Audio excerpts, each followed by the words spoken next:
So the next part of the course is going to look at something called the Wheel of Life.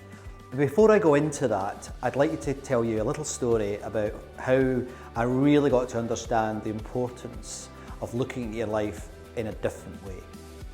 I started my career after leaving university as a scientist, as a research scientist for 3 years. And I worked in Edinburgh University's pathology department. I was involved in arthritis research, I was involved in some brain research, and I did all sorts of other stuff with very clever machines and microscopes. But the key thing was I got to meet a man, and this man was called Professor Dugald Gardner. Now, Dugald was a difficult man. He was quite a strict leader. You were always sure what he wanted you to do. And one day he called me into his office and he said, right, MacArthur, he never called me Scott, he always called me MacArthur. And he said, right, MacArthur, what I want you to do is start teaching. And I was like, teaching, really? And he said, yes, I'd like you to start teaching third year medics collagen chemistry. Now, I wasn't scared by teaching collagen chemistry. I knew my collagen chemistry, and I knew the key points that people needed to understand. But I had never been on my feet before in front of an audience. So for the next 8 weeks, I went along to the lecture theatre, and it was one of these classic Edinburgh University lecture theatres that are a bit like, if you think back to some of the early Frankenstein movies where he's lecturing in front of these deep lecture theatres where the speaker is down in this part of the hall and the rest of the students are curling around him. That's what it was like teaching there. Now, after the 8 weeks, I was absolutely exhausted, but I also realised that I was a terrible teacher. I died on my feet every week. I'm sure the students didn't enjoy it, and I was very, very glad when the 8 weeks were up. Then I got a call from Dugald, I want to see you. Now at this point, I said earlier, he was quite a difficult chap sometimes, and I honestly thought he was going to sack me, he was going to let me go. So I walked into his office and I was quite scared, if I'm honest. I was very fond of him, but I was also quite scared of losing my job. I was only young. And he asked me to sit down, and I sat down, and he said, okay, Scott, he said, give yourself a grade. I looked at him and I said, oh, Dugald, I was awful. And he said, no, just give yourself a grade, A to F. And I said, okay, I'll give myself an F. And then this was the point where I thought he was going to say, right, no need for you anymore in the department, but he didn't. He just looked at me and he said, okay, do you mind if I give you a grade? And I went, okay, yes, okay. And he said, I'm going to give you this. And he looked at me very directly with his glasses at the end of his nose like this, and he said, I'm going to give you a not yet. Now that moment probably changed my life. I'm not sure I understood it all at the time, but it really impacted me. He was giving me a second chance. He was saying to me, I see something in you that you probably don't see in you. Now 3 years ago, I did a TEDx talk in front of 2,000 people in Warwick, in England. And it was recorded. And I sent it to Dugald. Now Dugald at this time was 93. And he had invited me up for lunch in Edinburgh, so I drove up from the Cotswolds to have lunch with him. We sat down, and once again, this is 30 years later, he puts the glasses on the end of his nose and he says, give yourself a grade for your TED talk. And I laughed and I said, I'm not doing that, Dugald. And he said, well, can I give you a grade? And I was like, oh, here we go. And he said, okay, yes, of course you can give me a grade, Dugald.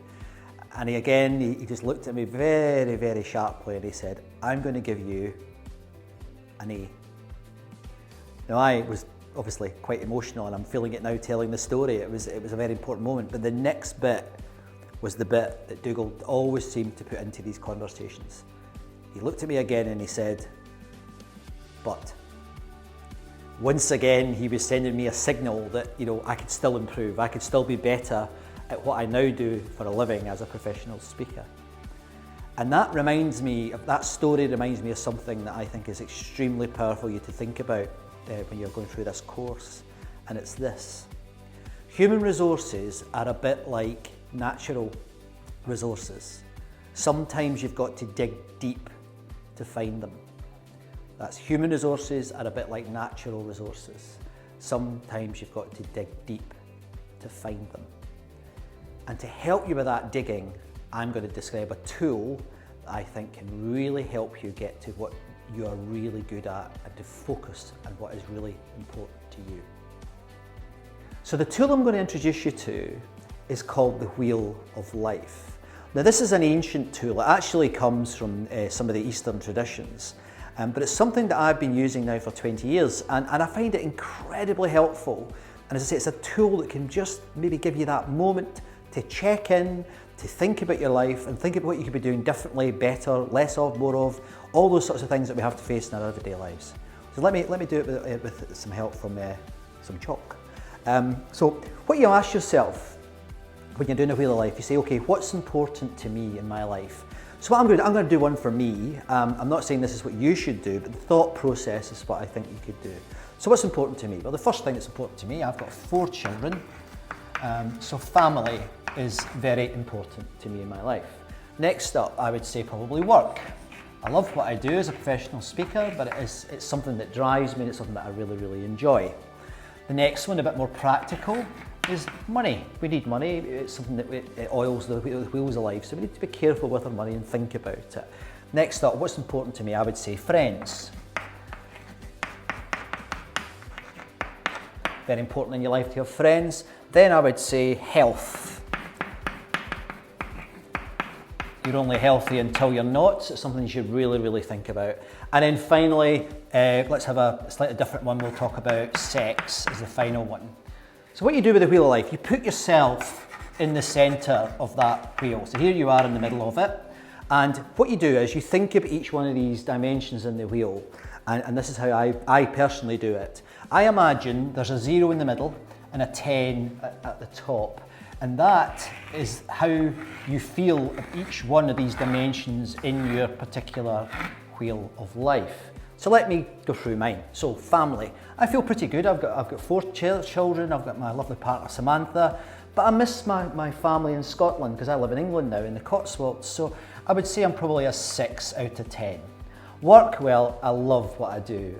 So I would give myself a 9 out of 10 there. I can't see too much wrong with that. Money, well, things are going well. We're developing products. We're doing lots of speaking all over the world. So it's quite good. I would say probably a 7 there. Friends, I would probably say, yeah, pretty good. But again, a lot of my family and friends are up north. So I don't get to see them as much as I would like. But when I say up north, I mean 400 miles away. So it's quite a long way to see my friends. So I would say probably a 5. Health, well, I've just lost 3 stone and I'm feeling pretty good and pretty fit, so I would say probably a 7 there as well. And then finally sex, been married for a long time, I would say 2. So what you do with the Wheel of Life is this. You basically say, okay, there's the wheel and I've graded where I am with each one on it. You join the dots and then step back and look at your wheel. Is it a wheel? Where are we strong? Where are we not so strong? Now, I believe that what you don't do is focus on just the bad things. You say, okay, sometimes, in a particular time, in a particular moment, when you're checking in with yourself, you might have an issue with money, and therefore you should focus on that.